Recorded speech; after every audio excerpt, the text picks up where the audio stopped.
Genesis chapter 1 ఆదికాండము 1వ అధ్యాయము వర్సెస్ 24 and 25 24 25 వచనంలో ఇందులో దేవుడు ఏమి సృజించారు 6వ దినము అనే వాటిలో కొన్ని మాత్రం చూస్తున్నాం. ఇప్పుడు ఆ తర్వాత వీడియోస్లో మిగతా చూస్తాము.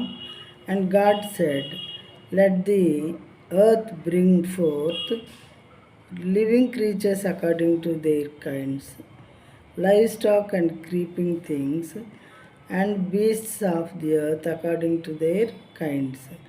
And it was so. And God made the beasts of the earth according to their kinds, and the livestock according to their kinds, and everything that creeps on the ground according to its kind. And God saw that it was good. రెండు వచనాలు చూద్దాము. తెలుగులో కూడా దేవుడు వాటి వాటి జాతి ప్రకారము జీవము గల వాటిని అనగా వాటి జాతి ప్రకారము పశువులను, పురుగులను, అడవి జంతువులను భూమి పుట్టించుగాక అని పలికెను. ఆ ప్రకారం ఆయను.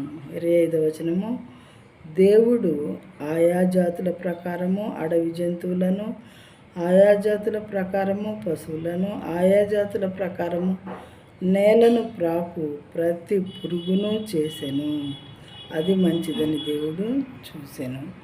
చూడండి ప్రియమైన వారారా, 6వ దినంలో మొదటిగా దేవుడు ఏమి సృజించారు అని అంటే, మరి వాటి జాతుల ప్రకారము అంటే రకరకాలైనటువంటివి పశువులను సృజించారంట, పురుగులను సృజించారంట. 6వ దినంన అడవి జంతువులను పుట్టించారంట దేవుడు. తర్వాత భూమి పుట్టించుగాక అని పలికారు. దేవుడు భూమి పుట్టించుగాక అని పలికారు. ఆ రకంగా అయిందనమాట.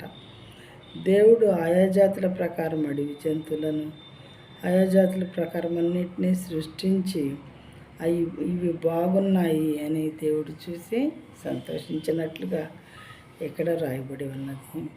చూడండి, మగదానిగా ఆడదానిగా మరి 2 మేల్ అండ్ ఫీమేల్ దేవుడు సృష్టించారనమాట ప్రతి ప్రాణిని కూడా.